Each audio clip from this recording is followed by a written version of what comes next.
Bismillahirrahmanirrahim. Assalamualaikum warahmatullahi wabarakatuh. Perkenalkan, saya Muhammad Yusuf Halim dengan NIM 18150151777. Di video kali ini saya akan sedikit menjelaskan tentang tugas proyek akhir UAS data mining yang judulnya adalah penerapan data mining dalam memprediksi pemenang klub sepak bola pada ajang Liga Champions dengan algoritma C45. Baik, tidak perlu berlama-lama, saya akan langsung menjelaskan PowerPoint atau PPT yang telah saya buat dan telah saya kumpulkan beberapa hari yang lalu.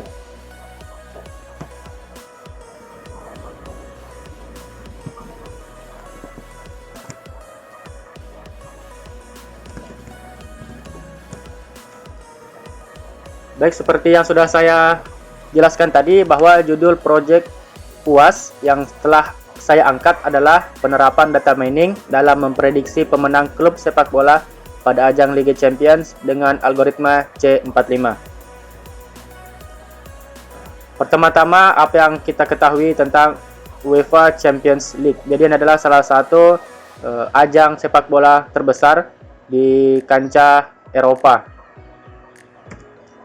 Liga Champions ini adalah sebuah kompetisi sepak bola antar klub tahunan yang diselenggarakan oleh Uni Sepak Bola Eropa atau Union of European Football Associations atau yang kita singkat dengan UEFA, dan diikuti oleh klub divisi tertinggi Eropa seperti Barcelona, Real Madrid, dan lain sebagainya.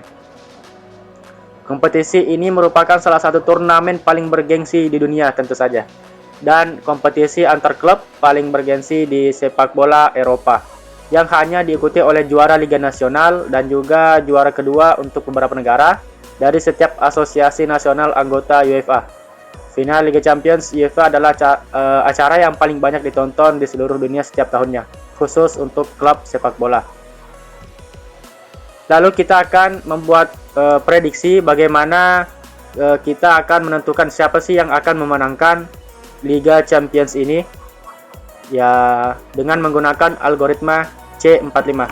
Jadi yang dimaksud dengan algoritma C45 itu sendiri adalah sebuah algoritma yang digunakan untuk membangun decision tree atau pengambilan keputusan.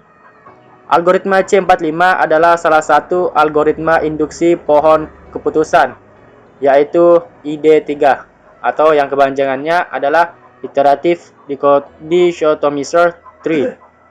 ID3 dikembangkan oleh J. Rose Quinlan. Dalam prosedur algoritma ID3, input berupa sampel training, label training, dan atribut. Algoritma C45 merupakan pengembangan dari ID3. Nah, jadi ini adalah salah satu cabang dari keilmuan data mining itu sendiri. Sebelum kita lanjut lagi, mungkin saya terlewat ya menjelaskan apa itu data mining.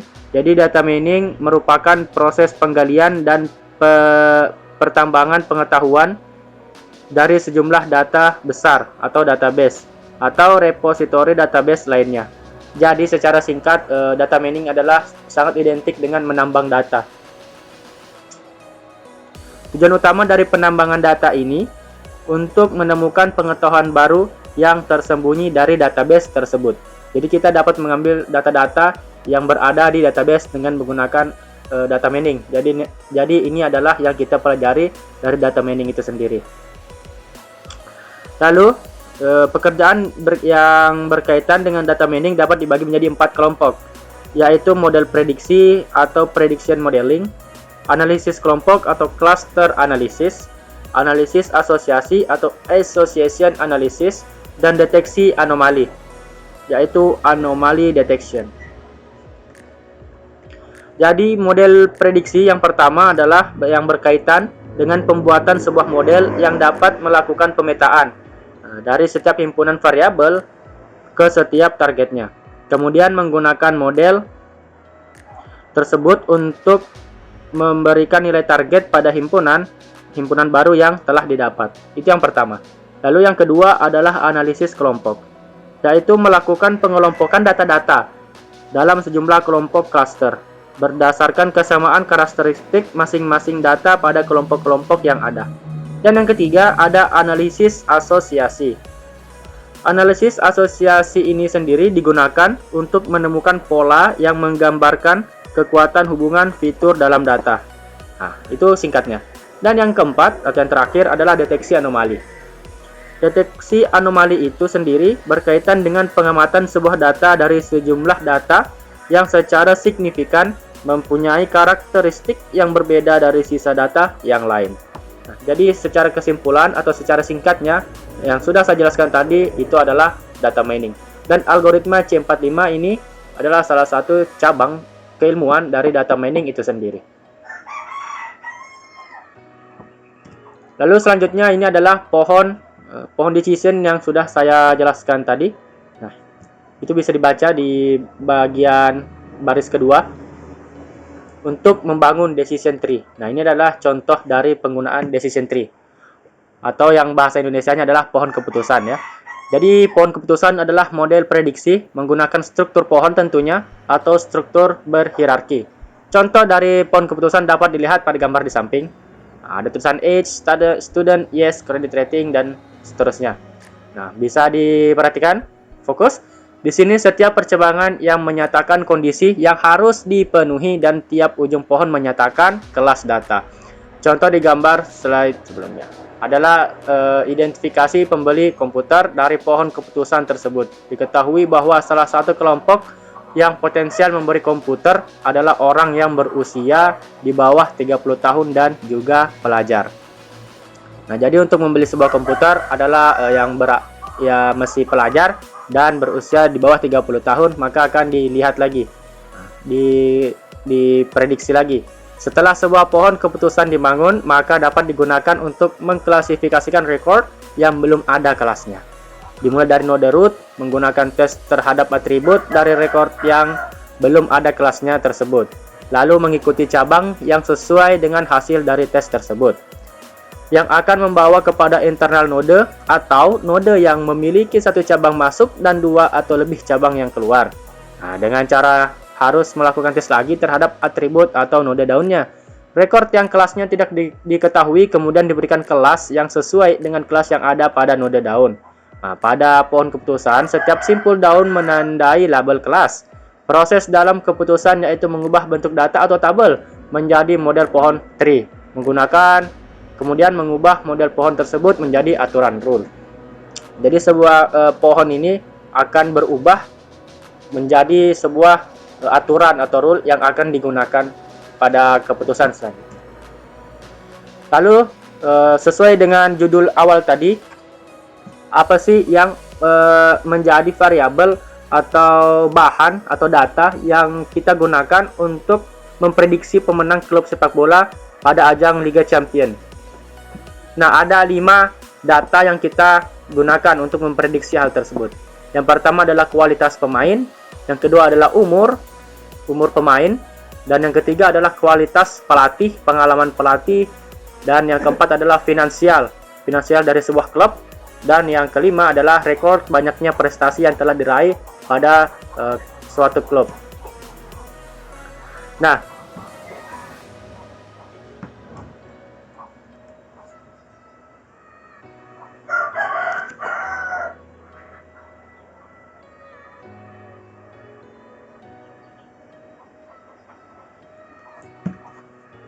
mengapa yang pertama adalah kualitas pemain? Hal-hal yang harus dinilai untuk menjadi pemain yang berkualitas tentu ada beberapa kriteria. Yang pertama adalah kemampuan menggiring dan mengontrol bola. Lalu yang kedua adalah baik dalam bekerja sama, kerjasama tim atau teamwork. Dan yang ketiga adalah moral dan kedisiplinan. Dan selanjutnya adalah mengikuti sesi latihan secara rutin. Dan mental dan stamina yang baik, dan yang terakhir adalah komunikasi yang baik antar pemain dengan manajemen klub. Lalu yang kedua adalah faktor umur, dan beberapa kriteria yang menentukan faktor umur yang baik adalah pengalaman bermain sepak bola. Semakin berumur seseorang, tentu jam terbangnya melakukan sepak bola tentu semakin banyak. Oleh karena itu, semakin berumur seseorang, maka pengalamannya pun akan semakin banyak. Lalu yang ketiga adalah kualitas pelatih. Beberapa kriteria kualitas pelatih yang baik adalah pandai dalam membelanjakan pemain. Maksudnya pandai dalam membeli pemain, mentransfer pemain, dan menggunakan pemain ya. Lalu konsisten dalam permainan. Yang ketiga, strategi yang anti monoton, tentu agar strateginya tidak mudah dibaca oleh lawan. Lalu yang selanjutnya adalah usia yang masih produktif.